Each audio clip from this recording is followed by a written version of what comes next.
Hello student, आज से हम फिजिकल केमिस्ट्री का एक और important chapter that is thermodynamics वो हम स्टार्ट कर रहे हैं।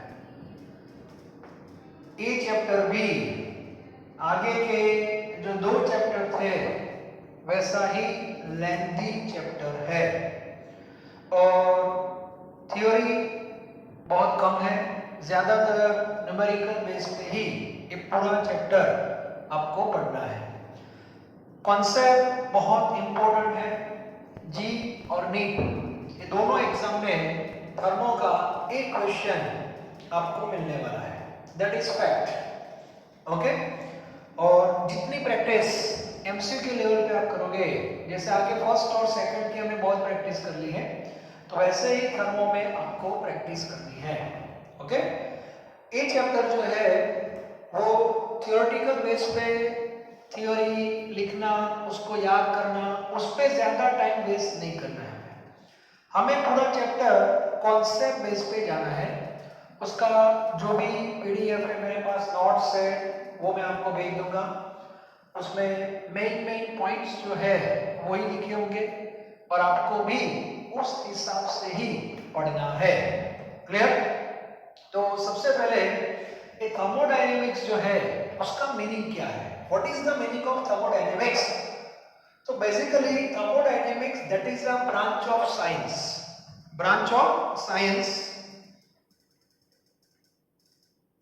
branch of science in which we have to study regarding changing energy। ये आपको पता होना चाहिए। नॉर्मली थर्मोडायनेमिक्स चैप्टर जो है वो फिजिक्स में भी है, केमिस्ट्री में भी है, कॉलेज में पूरा एक सब्जेक्ट है। जहां तक केमिस्ट्री की बात है, उस बेस पे हमें जो थर्मो पढ़ना है उसमें आपको पता है कि कोई भी मैटर हो, कोई भी मैटर आप ले लो, आइदर सॉलिड, लिक्विड और gas.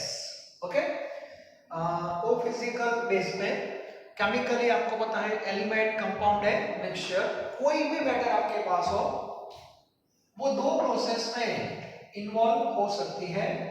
One that is physical process and second that is chemical process. ये आपको पता होना चाहिए। ओके, केमिस्ट्री में कोई भी मैटर हो वो दो प्रोसेस में इन्वॉल्व हो सकती है, आइदर फिजिकल और chemical, according to our requirement. For example H2O, we all know at 25 degree water H2O that is in liquid form. Okay, now if you want to convert into gaseous form, then you can convert in gaseous form, vapor form by supplying heat. So this is an example of physical process. Physical process का meaning होता है only state of matter will change. State of matter will change, matter does not change. Matter change नहीं होगा, matter का state change होगा। What is the formula of water? H2O। And what is the formula of water vapour? That is also H2O। So their chemical formula is same, only state are different, liquid to gas, and such type of conversion is known as physical process. Okay, now example of chemical process. If you take water in electrolytic cell, आपने नाम सुना है electrolysis of water. So this is the chemical reaction and we have two product, hydrogen and oxygen, like this. So this is an example of chemical process. It means water जो है H2O, उसको आप दो process में ले जा सकते हो according to our requirement, either physical or chemical. Number one, एक एग्जांपल है, and we all know either in any process change in energy take place, and we know without changing energy process never possible, process हो ही नहीं सकती। Okay, मुझे बताओ liquid से gas आपको बनाना है, so without supplying heat how can this process possible? Possible है ही नहीं। मतलब यहाँ पे हीट एनर्जी आपको देनी पड़ेगी, यहाँ पे आपको इलेक्ट्रिकल एनर्जी देनी पड़ेगी, then and there process occur, either physical और केमिकल। तो ये पता होना चाहिए। मतलब केमिस्ट्री पॉइंट ऑफ व्यू जब हम थर्मो बात करते हैं तो कोई भी मैटर जब फिजिकल या केमिकल प्रोसेस में इन्वॉल्व होती है, सो एनर्जी का क्या होता है? चेंज होता है। That is fact.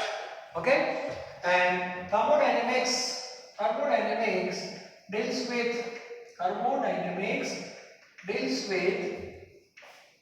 with change in energy, change in energy. Yes, thermo में हम एनर्जी का जो चेंज होने वाला है, फिर वो फिजिकल प्रोसेस हो या केमिकल प्रोसेस हो, वो हम पढ़ने वाले हैं। तो सबसे पहले थर्मोडायनेमिक्स का मीनिंग पता होना चाहिए in terms of chemistry. Okay, so thermodynamics deals with changing energy of matter either in physical process और इन केमिकल प्रोसेस। ये हमें पढ़ना है, सबसे पहले क्लियर होना चाहिए। Okay, and second important point, without changing energy process never possible. मैं फिजिकल केमिकल की बात कर रहा हूं। रूटीन में तो बहुत सारी प्रोसेस होती है, लेकिन अभी chemistry point of view thermo की हम बात कर रहे हैं, तो फिजिकल और chemical process without changing energy possible नहीं है जनरली। हाँ, कुछ एक्सेप्शनल केस हो गए, वो अलग बात है, ठीक है, लेकिन मेनली आपको इतना पता होना चाहिए, ठीक है। और पूरा जो थर्मो है उसमें आपको ज्यादा नहीं, एनर्जी के 4 फॉर्म जो है उसका चेंज स्टडी करना है। Normally we all know there are so many forms of energy, kinetic energy, potential energy, electrical energy, mechanical energy, बहुत सारे नाम आपने सुने होंगे। लेकिन जहां तक केमिस्ट्री की बात कर रहे हैं तो हमें ज्यादा नहीं, एनर्जी के 4 फॉर्म जो है वो हमें स्टडी करने हैं। तो चारों फॉर्म का लिस्ट आपके पास पहले होना चाहिए। ओके, तो उसमें सबसे पहले आता है डेल्टा यू और डेल्टा ई। पुरानी बुक में डेल्टा ई था, नई बुक में डेल्टा यू है। इट मींस चेंज, डेल्टा लिखा मतलब चेंज इन इंटरनल एनर्जी, ये पता होना चाहिए। Okay, another change number 2, that is delta H, change in enthalpy. Number 3, delta S, change in entropy. Number 4, delta G, change in free energy. Okay, तो thermo में energy के जो change आपको study करने हैं वो 4 पैटर्न में आपको पढ़ने हैं, और ये चैप्टर जो है उसको भी मैंने 2 पार्ट में डिवाइड किया हुआ है। Okay, the first 2 change related with part 1, clear, and this change related with part 2। तो थर्मोडायनेमिक्स में हमें 2 पार्ट में पढ़ना है, जैसे चैप्टर 2 पढ़ा था हमने। ओके, चैप्टर 2 मतलब क्लासिकल और क्वांटम मैकेनिक्स, ऐसे 2 पार्ट मैंने बना दिए हैं। तो यहाँ भी हमें थर्मो 2 पार्ट में ही पढ़ना है, पार्ट 1 पार्ट 2। साथ में जैसे फिजिक्स में न्यूटन्स के लॉ है, first second third like this, वैसे थर्मो में भी टोटल 4 लॉज हैं, लेकिन वो 1 से स्टार्ट नहीं होते हैं। सर कहां से स्टार्ट होते हैं? 0 से। ओके, तो थर्मो में आपको साथ में ये भी पढ़ना है, zeroth law of thermodynamics, zeroth law of thermodynamics, second first law of thermodynamics, third second law of thermodynamics, and last one is third law of thermodynamics। मतलब थर्मो में आपको साथ में ये 4 लॉज भी पढ़ने हैं। इसमें पार्ट 1 में दोनों आएंगे, पार्ट 1 में, और पार्ट 2 में दोनों आएंगे। ऐसा नहीं है कि इसका रिलेशन इसके साथ है, ऐसा नहीं है। ओके, वो ऐसा माइंड में से निकाल देना। ओके, मतलब जीरोथ लॉ और फर्स्ट लॉ, इसका रिलेशन डेल्टा यू और डेल्टा एच के साथ हो सकता है, और सेकंड थर्ड की जो बात करेंगे उसमें आप देखना डेल्टा एस और डेल्टा जी के साथ उसका थोड़ा कनेक्शन होगा। ओके, तो थर्मो में एनर्जी का चेंज पढ़ना है। There are 4 types of change in energy like this with for loss, ये भी क्लियर होना चाहिए। ओके, बाद में सबसे इंपॉर्टेंट बात मैं आपको बताने जा रहा हूं, बहुत इंपॉर्टेंट बात है। यहां पे मैंने लिखा है change in energy, yes, why not only energy, ये बहुत इंपॉर्टेंट है। याद रखना, प्रोसेस में आप एनर्जी मेजर नहीं कर सकते हैं, but you can measure only change in energy. तो थर्मो में जो भी न्यूमेरिकल आएंगे उसकी जो फॉर्मूलाज होगी वो एनर्जी के फॉर्म में नहीं होगी। आप E फाइंड नहीं कर सकते, U फाइंड नहीं कर सकते, आप H फाइंड नहीं कर सकते, आप S फाइंड नहीं कर सकते, आप G फाइंड नहीं कर सकते। You can find out delta U, delta H, delta S and delta G। Why? तो उसका एग्जांपल मैं आपको एग्जांपल दे रहा हूं, बहुत इंटरेस्टिंग एग्जांपल है, पेरेंट्स के साथ कनेक्टेड है और सबको आज ही या परसों जब भी आपको टाइम मिले तब इसका एक्सपीरियंस आप कर सकते हो। ओके, सबसे पहले आपको क्या करना है, सबसे पहले आपको क्या करना है, तो आपके पेरेंट्स मतलब मेनली पापा, जब भी आपको ऐसा लगे कि चलो पापा का थोड़ा मूड अच्छा है, आज कुछ बातें करते हैं, ठीक है, तो ऐसी सिचुएशन में पापा के पास आप जाना। कब उनका मूड अच्छा होता है वो मम्मी को ज्यादा पता होता है, फिर भी आप जा सकते हो और उनसे सिंपल क्वेश्चन करना है, बहुत सिंपल क्वेश्चन है। आराम से पापा के पास जाना और उनको बोलना कि पापा आपके वॉलेट में कितने रुपीस है, बस मुझे इतना बताओ। इतना सिंपल क्वेश्चन आपको पापा से करना है, आपके वॉलेट में कितने रुपीस है, बस मुझे बताओ। आंसर क्या आएगा, बताओ आंसर क्या आएगा। कोई भी पेरेंट्स इसका एग्जैक्ट आंसर नहीं दे सकता। ओके, तो इसका मीनिंग हुआ कि जो वॉलेट है, वॉलेट उसमें पैसे हैं, ऐसा नहीं, वॉलेट है उसकी कैरेक्टरिस्टिक्स होती है, पैसा होना that is the characteristics of wallet, होना ही चाहिए, तभी उसको वॉलेट बोलते हैं। ओके, तो पैसे तो होंगे वॉलेट में, लेकिन कितने हैं, एग्जैक्ट फिगर 100, 200, 500, 1000, 2000, 10,000 ये कोई नहीं बोल सकता। ओके, और इसीलिए हम साइंस के स्टूडेंट हैं, आपके पापा भी साइंस वाले हैं, तो पापा बोलेंगे मुझे पता नहीं है, और पता नहीं है तो answer as a science student आप क्या लिखोगे, x रुपीस, ठीक है ना। एज अ साइंस स्टूडेंट पता नहीं तो x, एज्यूम, क्लियर, कुछ तो है, यस। तो इसका मीनिंग हुआ पापा आंसर नहीं दे पाएंगे और आपको भी एक्सपीरियंस करना है तो कर लेना। कोई भी पेरेंट्स सुबह प्रेयर करने के बाद वॉलेट में पैसे ऐसे गिन के नहीं रखते कि चलो 100, 200, 300, 400, 501, ऐसा कोई नहीं रखेगा। हाँ, आपके पापा चेक करेंगे सुबह कि वॉलेट में पैसे है कि नहीं, वो चेक करेंगे, यस डेफिनेटली वो चेक करना पड़ता है। रात को मम्मी ने निकाल दिया हो तो हाँ पैसे नहीं दिखे तो ऐसा भी हो सकता है, कौन सी बड़ी बात है उसमें, ठीक है। ओके, तो अब आगे बढ़ते हैं। तो आपके पापा का आंसर नहीं मिलेगा, आपको एग्जैक्ट आंसर नहीं मिलेगा, पापा बोलेंगे मुझे पता नहीं है तो आपने लिख दिया x, ओके डन। फिर पापा बोलेंगे चलो बेटा क्या काम है, लेकिन मेरे पास कितने वो पता नहीं, तुझे काम क्या है बोल। तो आप बोलोगे पापा आपने बोला था ना कि मेगा टेस्ट में या वीकली टेस्ट में अच्छे नंबर आएंगे तो मैं आप तुम फ्रेंड को पार्टी देना, तो आज मेरे नंबर बहुत अच्छे आए हैं, एक्सपेक्टेशन से भी ज्यादा आए हैं, और आज मेरे फ्रेंड को मुझे दावेली वड़ा पाव बहुत ये सब खिलाना है, पिज्जा बर्गर जो भी आप समझो, तो पापा प्लीज गिव मी 500 रुपीज। पापा खुश हो गए, कोई बात नहीं ले बेटा।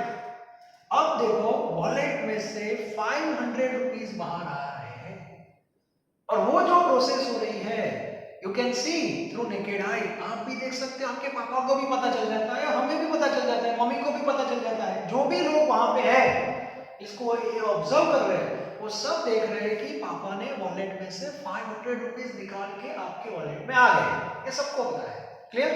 ओके। 500 रुपीज के बाद आप बोलोगे थैंक यू पापा, चलो वॉलेट में आपने पैसे ले लिए, अच्छी बात है। फिर आप पापा से फिर से क्वेश्चन पूछना, पापा अब आपके वॉलेट में कितने रुपीज है रिमेनिंग? यस। तो आपके पापा का आंसर आएगा, बेटा मुझे पहले भी पता नहीं था, अब भी पता नहीं है, लेकिन इतना बोल सकता हूं मैं, x माइनस 500 रुपीज। बात समझ आ रही है? ओके। मतलब एक पूरी प्रोसेस में आप देखना, इनिशियल का जो आंसर है वो भी x के फॉर्म में है। क्लियर? और फाइनल का जो आंसर है वो भी x के फॉर्म में ही है। तो ये पूरी प्रोसेस में आपको एग्जैक्ट वैल्यू किसकी मिल रही है? Exact value. और जो एग्जैक्ट वैल्यू आपके सामने आ रही है वो चेंज की आ रही है, चेंज इन रुपीज। यस। और चेंज इन रुपीज हम कैसे फाइंड करते हैं? Final minus initial. तो फाइनल मतलब x minus 500 minus x, x cancel and answer become minus 500। ये जो आपका आंसर है दैट इज डेल्टा, और डेल्टा को बोलते हैं चेंज। यस, डेल्टा को बोलते हैं चेंज। चेंज का आंसर यहाँ पे आपको मिला, पॉजिटिव कि negative? In that case negative answer. बात समझ आ रही है? ओके। तो यहाँ भी आपने देखा होगा कि हम पूरी प्रोसेस में रुपीस मेजर नहीं कर सकते, इनिशियल और final, but we can measure change in rupees. ठीक है? ओके। चलो मुझे बताओ आपकी बॉडी में कितनी एनर्जी, अभी मुझे बताओ आपकी बॉडी में कितनी एनर्जी है? यू कांट मेजर, ऐसा कोई इंस्ट्रूमेंट नहीं है तो एनर्जी को मेजर करें। टेम्परेचर मेजर कर सकते हो, एनर्जी नहीं। ओके। तो मान लो कि चलो आपके पास अभी x जूल या तो कैलोरी, इतनी एनर्जी आपके पास है, ऐसा मान लो। ठीक है? That is initial value. फिर मैंने आपको ब्रिटानिया दिया या तो पार्ले बिस्किट दिए, उसका पूरा पैकेट आपको दे दिया खाने के लिए। चलो आपने सारे बिस्किट खा लिए और बिस्किट का जो रेपर था उसके ऊपर लिखा था कि पूरा पैकेट खाने से आपको 20 कैलोरी एनर्जी मिलेगी। कितनी? 2020। अब मुझे बताओ खाना खाने के बाद मैंने आपको क्वेश्चन किया अब आपकी बॉडी में कितनी एनर्जी है? तो आपका आंसर रहेगा पहले x थी, अब x प्लस 20 होगी। क्लियर? तो मुझे बताओ इसमें भी इनिशियल वैल्यू x में है और फाइनल वैल्यू भी x में है, तो आप मेजर क्या करोगे? That is change, changing energy. Final x plus 20 minus x, तो आपका आंसर आएगा पॉजिटिव। तो यहां पे जो चेंज का आंसर आ रहा है वो पॉजिटिव आ रहा है, तो आंसर तो आएगा, न्यूमेरिकल वैल्यू आ रही है। किसकी आ रही है? चेंज की आ रही है। हाँ, प्लस माइनस हो सकता है, that depends on process. Third, आप वॉलेट लेके निकले, पैसे आपके पास बहुत है, पापा ने दिए हैं, चलो अच्छी बात है, मार्केट में गए पिज्जा खाने, पिज्जा अच्छा नहीं देखा, वो लोग खा रहे थे, हमको अच्छा नहीं लगा, वापस आ गए। मुझे बताओ तो चेंज क्या होगा? जीरो। अब ऐसे वापस आ गए, एक भी रुपया आपने खर्च नहीं किया, तो in that case change zero हो जाएगा और आपके वॉलेट में जो पहले पैसे थे उतने ही रहेंगे। That is constant. Yes, that is constant. तो मेरा पॉइंट है कि थर्मोडायनेमिक्स में आप चेंज इन एनर्जी मेजर करने जा रहे हो और चेंज इन एनर्जी का जो आंसर होता है that may be positive, may be negative and sometimes may be zero. और उसके बेस पे हम एनर्जी का प्रेडिक्शन करेंगे। जैसे यहाँ पे आपका आंसर नेगेटिव आ रहा है तो आपके पापा का जो वॉलेट है उसमें से पैसे क्या हो गए? कम हो गए। यस, क्योंकि चेंज नेगेटिव है। तो चेंज नेगेटिव होना मतलब जो पैरामीटर है वो डिक्रीज होगा। फैक्ट। चेंज जहां पे पॉजिटिव आ रहा है वहां पे पैरामीटर इंक्रीज होगा और जहां पे चेंज जीरो है वहां पे पैरामीटर कांस्टेंट होगा। तो ये आपको पता होना चाहिए। सो इन जनरल मैं अभी आपको बता रहा हूं, इन जनरल आपको ऐसा याद रखना है। इन जनरल मैंने जो नोट्स दिए उसमें सारे पॉइंट्स है, आप आराम से स्टडी कर सकते हो। If delta x greater than 0, ये चेंज है, चेंज इन पैरामीटर। पैरामीटर कोई भी हो सकता है, रुपीस, एनर्जी, व्हाटएवर। चेंज आपका पॉजिटिव है देन पैरामीटर इंक्रीजेस। आपका चेंज नेगेटिव है देन पैरामीटर डिक्रीजेस। और आपका चेंज 0 है, देन पैरामीटर रिमेन्स कांस्टेंट। ये आपको पता होना चाहिए, ये बहुत इंपॉर्टेंट है। ओके, मतलब delta H that is called change in enthalpy. Change का जो आंसर होता है आइदर पॉजिटिव, नेगेटिव और जीरो, ये क्लियर होना चाहिए।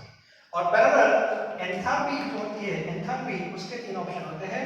यदि चेंज इन एंथैल्पी पॉजिटिव आ रही है so enthalpy increase, change in enthalpy negative then enthalpy decrease, change in enthalpy zero then constant. ये बहुत इंपॉर्टेंट है।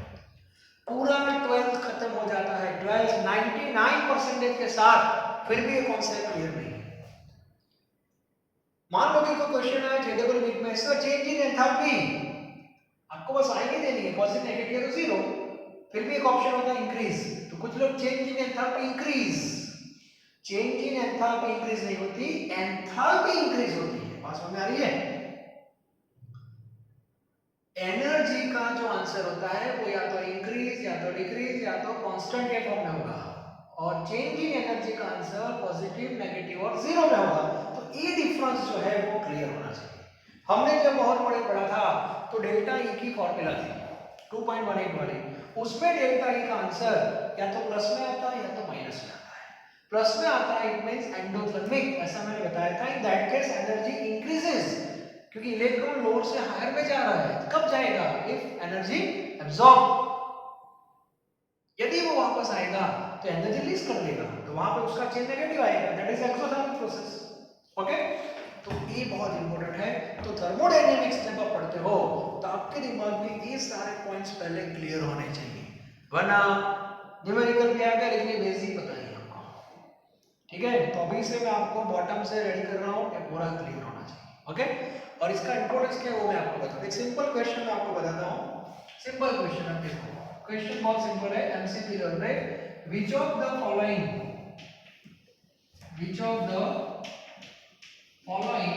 इज करेक्ट, ऐसा क्वेश्चन है। व्हिच ऑफ द फॉलोइंग इज करेक्ट? ऑप्शन है, स्टेटमेंट है, energy of the universe remains constant. ये सबको ये टाइप सेंटेंस पता है, conservation of energy, energy of the universe remains constant. Option B, change in energy of the universe equal to zero. Option C, A and B, and option D, none of this. Clear? मान लो कि जी और 8 के exam में ऐसे questions आ गए, fundamental question, UPSC GPSC के exam में भी आ सकते हैं साइंस सेक्शन में। मुझे बताओ, ज्यादातर स्टूडेंट ने देख के ही सर ए पेपर इजी था, क्यों सर? जब से बर्थ हुआ तब से हम जानते हैं energy of the universe remains constant, energy neither created nor absorb, but energy can transform from one form to another, सबको पता है। इसकी एक ही लाइन में लिखी है, energy of the universe constant. Sir बस ये सही है। नीचे क्या है? Change in energy of the universe equal to zero. तो दोनों का मीनिंग क्या हुआ? Same. Energy constant it means change in energy zero, तो दोनों का मीनिंग सेम होगा। It means both sentence are correct, so answer is C. अब बताओ पेपर कैसा था? बात समझ आ रही है? ओके, तो ऐसे क्वेश्चंस फंडामेंटल होते हैं जो आपको पता होना चाहिए। ओके, ये थर्मोडायनेमिक्स है। क्लियर? बाद में चलो थोड़ा आगे बढ़ते हैं। हम थर्मोडायनेमिक्स पढ़ते क्यों हैं? Why thermodynamics important in chemistry? Thermodynamics का इंपॉर्टेंस क्या है वो भी मैं आपको थोड़ा आइडिया दे दूं। थर्मोडायनेमिक्स का इंपॉर्टेंस क्या है? तो सबसे पहले मान लो कि इन फ्यूचर आपको ऐसा लगा कि सर मुझे भी एक इंडस्ट्री बनानी है केमिकल की, मुकेश अंबानी जैसे। मुकेश अंबानी की बहुत सारी केमिकल की फैक्ट्री है, पेट्रोलियम में वहां उसका वर्क है, मुझे भी ऐसा बनना है और मुझे एक पर्टिकुलर प्रोडक्ट का प्रोडक्शन करना है, for example x.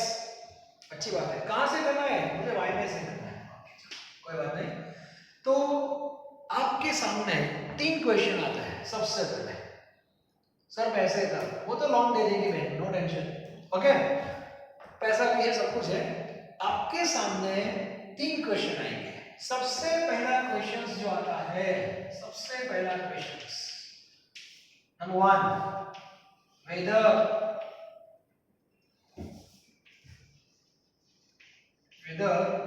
reaction occur or not। Okay, सबसे पहले आपके सामने एक क्वेश्चन आएगा कि ये रिएक्शन होगा कि नहीं। नंबर 1 मतलब आपको प्रोडक्ट मिलेगी कि नहीं। हाँ, सबसे पहले एक क्वेश्चन आएगा, ठीक है। दूसरा क्वेश्चन आता है proportion ऑफ प्रोडक्ट।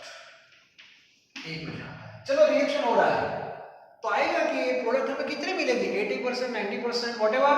ये भी इंपॉर्टेंट टास्क होता है इंडस्ट्री में, इकोनॉमिकल पॉइंट ऑफ व्यू। मान लो कि आपने बहुत खर्चा किया, प्रोडक्ट 10% ही मिली तो ये प्रोसेस विजिबल नहीं होगी फिर। ओके, इकोनॉमिकली भी वो फिट होनी चाहिए। एंड थर्ड, ये प्रोडक्ट आपको कितने टाइम के बाद मिलेगी। ये 3 क्वेश्चन अभी से आपके दिमाग में डाल दो। दिमाग या तो ब्लड में डाल दो। यस, कोई भी प्रोडक्ट आपको बनानी है, केमिस्ट्री पॉइंट ऑफ व्यू में बात कर रहा हूं, तो सबसे पहले आपके सामने क्वेश्चन आएगा कि एक प्रोडक्ट का फॉर्मेशन पर्टिकुलर रिएक्टेंट में से होगा कि नहीं। This is the first question. Second question, चलो प्रोडक्ट मिलेगी, किसी ने बोल दिया कि चलो मिल रही, टेंशन मत ले, आगे बढ़, तो आप खुश हो गए। दूसरा क्वेश्चन, ये प्रोडक्ट कितने परसेंटेज में मिलेगी, वो भी इंपॉर्टेंट टास्क है। चलो किसी ने बोल दिया 90%, नो टेंशन, अच्छी बात है, चलो आगे बढ़ो। तीसरा क्वेश्चन, ये प्रोडक्ट कितने टाइम के बाद मिलेगी, ये भी इंपॉर्टेंट है। टाइम का भी इंपॉर्टेंट होता है इंडस्ट्री में, कंपटीशन का माहौल है, जितना हो सके उतना प्रोडक्ट फास्ट बाहर आनी चाहिए, पैकिंग होना चाहिए और डिमांड होती है उस बेस पे उसका सप्लाई होना चाहिए। तो इंडस्ट्री में इस बेस पे पूरा वर्कआउट होता है, ठीक है। अब सबसे पहले जो 3 क्वेश्चंस होते हैं, उसमें पहले 2 क्वेश्चन जो है इसका आंसर आपको थर्मोडायनेमिक्स देगा। थर्मोडायनेमिक्स में से इन दोनों क्वेश्चन के आंसर आपको मिल जाएंगे। वेदर रिएक्शन और प्रोसेस अकर और कैसे, वो बाद में पढ़ेंगे, लेकिन थर्मो से हमें पहले 2 क्वेश्चन का आंसर मिल जाता है। लास्ट जो क्वेश्चन है दैट इज रिगार्डिंग टाइम, इसका जो आंसर है वो थर्मो के पास नहीं है, and this is it's limitation. तो इसका मीनिंग होता है पहले 2 का आंसर थर्मो दे रहा है तो वो उसकी क्या हो जाएगी, इंपॉर्टेंस, और लास्ट का आंसर थर्मो के पास नहीं है मतलब वो उसकी क्या हो जाएगी, लिमिटेशंस। तो ये पता होना चाहिए। तो 3 क्वेश्चन में से 2 का आंसर थर्मो के पास है, वो कैसे देगा वो सब हम पढ़ेंगे। ओके, लास्ट जो क्वेश्चन है रिगार्डिंग टाइम, उसका आंसर थर्मो के पास क्यों नहीं है, तो इसका सिंपल मैं आपको आंसर दे रहा हूं। जब आप फिजिक्स पढ़ते हो तो उसमें वेलोसिटी या तो स्पीड की फॉर्मूला होती है, speed is equal to distance upon time, ठीक है। तो इतना सिंपल है कि टाइम आपको फाइंड करना है तो आपके पास फॉर्मूला हो जाएगी डिस्टेंस अपॉन स्पीड, ठीक है। तो टाइम कब मिलेगा, if you know distance and speed. Speed जब तक आपके पास, चलो मान लो कि डिस्टेंस है लेकिन स्पीड नहीं है तो हम टाइम मेजर नहीं कर सकते। For example Gandhinagar, we all know distance between Gandhinagar and Ahmedabad around 30 kilometre. तो इसका मीनिंग हुआ कि जब डिस्टेंस आपको पता है दैट इज 30 किलोमीटर, आपको पता है। अब एक स्टूडेंट यहां पे खड़ा है, अब इसको गांधीनगर से अहमदाबाद जाना है पैदल, बाइक लेके नहीं, पैदल जाना है। तो सबसे पहले आपके दिमाग में क्वेश्चंस आएंगे कि नहीं, कि बंदा गांधीनगर से अहमदाबाद पैदल जाएगा या नहीं। तो इसका आंसर कैसे मिलेगा, उसका पूरा स्ट्रक्चर देख लो कि वो फिजिकली फिट है कि नहीं। फिजिकली फिट हो, मेंटली फिट भी होने चाहिए।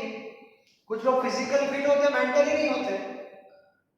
बोलेंगे गांधीनगर से अहमदाबाद जाना है, हाँ मैं जा सकता हूँ, पैदल बैठ जाएंगे, ये नहीं होगा मुझसे। ऐसा नहीं, मेंटली और फिजिकली दोनों टेस्ट करवाने होंगे और दोनों टेस्ट के बाद पता चल जाएगा कि हाँ ये बंदा जा सकता है। क्लियर? ओके चलो, तो ये दो टेस्ट थर्मो में होते हैं, इतना याद रखना, ठीक है। लेकिन ये बंदा ये जर्नी कितने टाइम में कंप्लीट करेगा, ये इंफॉर्मेशन थर्मो के पास नहीं है। क्यों नहीं है? क्योंकि ये बंदे की हमारे पास स्पीड नहीं है, और जब तक स्पीड की वैल्यू नहीं है तब तक हम टाइम की इंफॉर्मेशन नहीं दे सकते। इतना बोल सकते हैं कि बंदा जा सकता है, लेकिन ये जर्नी कितने टाइम में कंप्लीट होगी वो इंफॉर्मेशन नहीं मिलेगी। थर्मोडायनेमिक्स में भी ऐसा ही है। थर्मोडायनेमिक्स पहले दो का क्वेश्चन आराम से दे देगा, क्लियर, लेकिन जो टाइम का जो प्रॉब्लम है इसका आंसर थर्मो नहीं दे सकता, और उसके लिए आपको बहुत वेट करनी पड़ेगी। 12th में पूरा चैप्टर है, chapter number 4, and that is chemical kinetics. और केमिकल काइनेटिक्स में आप देखना स्पीड की इंफॉर्मेशन है, स्पीड को रेट बोलते हैं, रेट ऑफ रिएक्शन देखेंगे डिटेल में, टेंशन मत लो अभी। काइनेटिक्स में स्पीड के बारे में इंफॉर्मेशन है, speed that is a rate, और वहां पे आपको देखना रेट आपको पता चल जाएगी तो टाइम का जो प्रॉब्लम है वो भी सॉल्व जाएगा। इसका डायरेक्ट नहीं पता है, जिसके पास थर्मोडायनेमिक्स और काइनेटिक्स ये दोनों का नॉलेज है वो तीनों क्वेश्चन के आंसर आराम से ले सकता है। और दोनों जो साइंस है, दोनों साइंस की ही ब्रांच है, kinetics as well as thermodynamics, दोनों का इंपॉर्टेंस है, दोनों की लिमिटेशन है। थर्मो का इंपॉर्टेंस क्या है? पहले दो का आंसर थर्मो के पास है, थर्ड का नहीं है, दैट इज लिमिटेशंस। काइनेटिक्स में क्या है? थर्ड का आंसर काइनेटिक्स के पास है, पहले दो का नहीं है, तो वो उसकी लिमिटेशन हो जाएगी। मतलब जहां थर्मो को प्रॉब्लम होता है वहां काइनेटिक्स आ जाता है, और जहां काइनेटिक्स को प्रॉब्लम होता है वहां पे थर्मो में आ जाता है, थर्मो आ जाता है। लाइक हस्बैंड एंड वाइफ, बात सही है ना? पापा पैसा अर्न करते हैं लेकिन वो खाना नहीं बना सकते, तो वहां मम्मी आ जाती है, और मम्मी खाना बना सकती है, पैसा नहीं कर सकती। So father and mother, husband and wife, both are different but supplementary to each other. So in that way we can say thermodynamics and chemical kinetics are also different but supplementary to each other. और ये point हम kinetics जब पढ़ेंगे तब भी discuss करेंगे। Clear? तो ये थर्मोडायनेमिक्स है, और तीन क्वेश्चंस जो है बहुत इंपॉर्टेंट होते हैं इंडस्ट्रियल पॉइंट ऑफ व्यू। जैसे आप 10th के एग्जाम देके बाहर निकलते हो, आपका रिजल्ट भी आ जाता है, मान लो कि आपका 10th का रिजल्ट आया 60%, ओके, 60% आने के बाद आपके पेरेंट्स को एक टेंशन रहेगी कि बंदा साइंस लेगा, कॉमर्स लेगा या आर्ट्स लेगा। आता है कि तीनों, अप टू 10th ऐसा कोई इश्यू था ही नहीं, 10th के बाद ये सारे क्वेश्चन शुरू हो जाते हैं। तो आपके पापा आपके पास आए, बेटा तो साइंस लेगा या नहीं, दिस इज द क्वेश्चन। आपने बोला हाँ पापा मैं साइंस लूंगा, कौन सी बड़ी बात है साइंस ले लूंगा। पापा खुश हो गए, वापस अपने रूम में चले गए, साइंस लेगा। फिर उनके दिमाग में दूसरे दिन दूसरा क्वेश्चन आएगा, ये साइंस ले तो लेगा लेकिन कितने परसेंटेज लाएगा। ये क्वेश्चन है, परसेंट लाएगा या कुछ, समझ रहे हो ना? तो नेक्स्ट डे फिर से पापा आपके पास आएंगे, यार तू साइंस ले तो रहा है लेकिन कितने परसेंटेज लाएगा।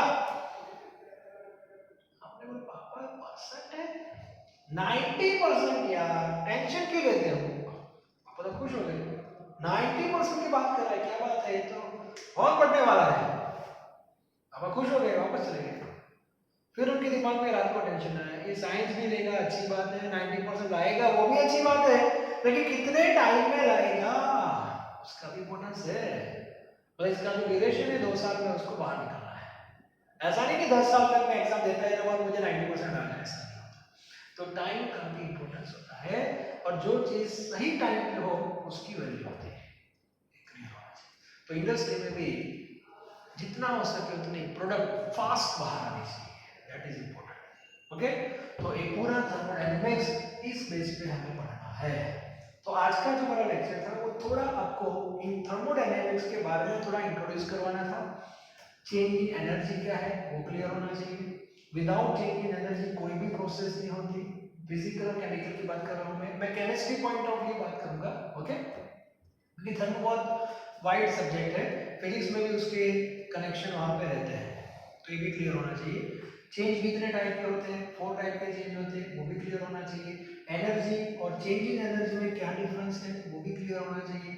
चेंज इन एनर्जी मतलब डेल्टा, डेल्टा का जो आंसर आता है वो पॉजिटिव नेगेटिव या तो जीरो में रहेगा, उसके बेस पे एनर्जी का प्रेडिक्शन होता है, इधर इंक्रीज डिक्रीज और कांस्टेंट, ये भी क्लियर होना चाहिए। थर्मो में साथ में आपको 4 लॉज पढ़ने हैं, 0 फर्स्ट सेकंड थर्ड, ये भी आपका क्लियर होना चाहिए, ठीक है। थर्मो का इंपॉर्टेंस क्या है वो मैंने आपको अभी बता दिया थोड़ा। तो ये सब पॉइंट्स पहले आपके दिमाग में होने चाहिए, बाद में थर्मो स्टार्ट होगा, ओके। तो आज मुझे थर्मो को इंट्रोड्यूस करवाना था। कल से हम पार्ट 1 स्टार्ट करने जा रहे हैं, और पार्ट 1 में पूरा थर्मो जब आपको पढ़ना है तो सबसे पहले कुछ बेसिक टर्म्स होते हैं, उसको क्लैरिफाई करना होता है। ज्यादा नहीं है, 8 या 9 या 10 बेसिक टर्म्स है, वो कंप्लीट होने के बाद हम डेल्टा यू, उसके बाद डेल्टा एच, बाद में डेल्टा एस और डेल्टा जी, उसके बारे में धीरे धीरे हम आगे बढ़ेंगे। लेकिन थर्मो में आपको नोट्स बेसिक बनानी है।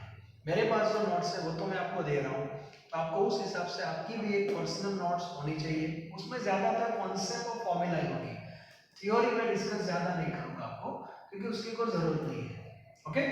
तो कल से हम स्टार्ट कर देंगे, नो टेंशन। तो थर्मो क्या है वो माइंड में सेट कर दो अभी से, ठीक है। Thank you very very much.